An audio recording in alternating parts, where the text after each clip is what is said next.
What is one of the biggest misunderstandings about the next gen wealth management? There are two aspects to this question. First is, what is next gen wealth management? And the second, what are the needs of the next generation of investors? For the first point, one of the biggest misconceptions is the belief that AI will replace human advisors, in my opinion. As I mentioned before, AI is more likely to complement human expertise by enhancing decision making, improving efficiency, and providing data driven insights. Moving forward, I see a trend of increasing sophistication and more personalized solutions. This is where the human element replaces irreplaceable for building long-term trust with clients and curating personalized advice. In fact, I've noticed that more advisors are adopting AI-powered tools to elevate their practice rather than seeing it as a competition. On the investor side, particularly with the younger generation, the situation is more complex.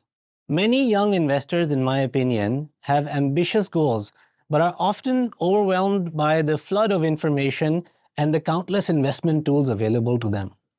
There's a fascination with achieving quick wealth and a tendency towards short term, emotionally driven investments. However, achieving long term financial success requires discipline and proper guidance from relevant professionals.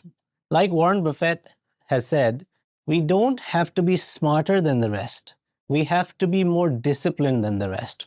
And this underscores the importance of staying focused on long term strategies with the support of relevant professional advisors to help navigate the noise.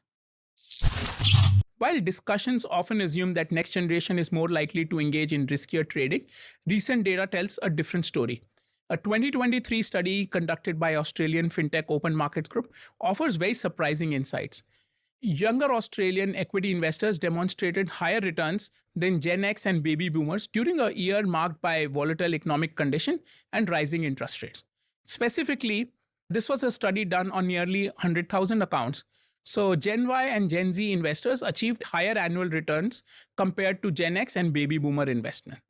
Gen Y and Gen Z were around 6.5%, whereas Gen X and baby boomers were around 5 and 5.5%.